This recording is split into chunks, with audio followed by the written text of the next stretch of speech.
Panginoon tagapagligtas. Kapatid, gawin mo ito as soon as possible sapagkat para mag-isip ang iyong pamilya. Kung ito man ay pahintulutan ng Diyos.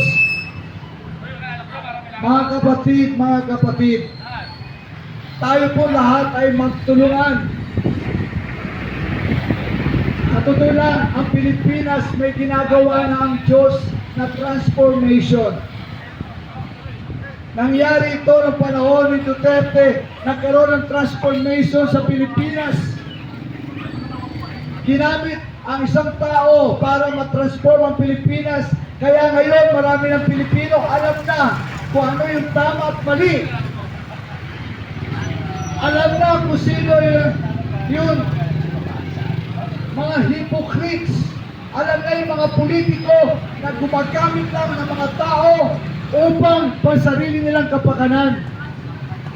Mga kapatid, tuloy-tuloy natin ang transformation sa Pilipinas sa pamamagitan na dapat malaman mo na ang Pilipinas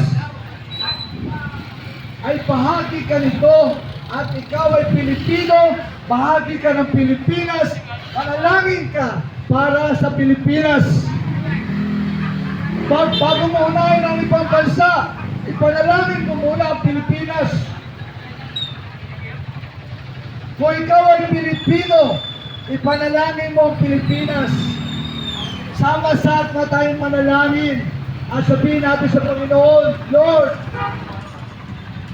ingatan mo ang Pilipinas, huwag mo ipaitulad ang David 1. Subalit,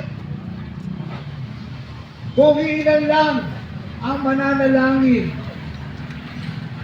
I'm sorry to tell you mga kapatid, it is possible, 99% matuloy ito. Kung ang mananalangin lang sa akin ay 10 tao lang, at 10 tao lang ipapabuhay ang salita ng Diyos, at 10 tao lang ang tatawag sa Panginoon at mananampalataya sa Panginoon. Kapatid, ang nakakalungkot pa na ang Pilipinas at isa sa tanda ng earthquake noong panahon ni Moses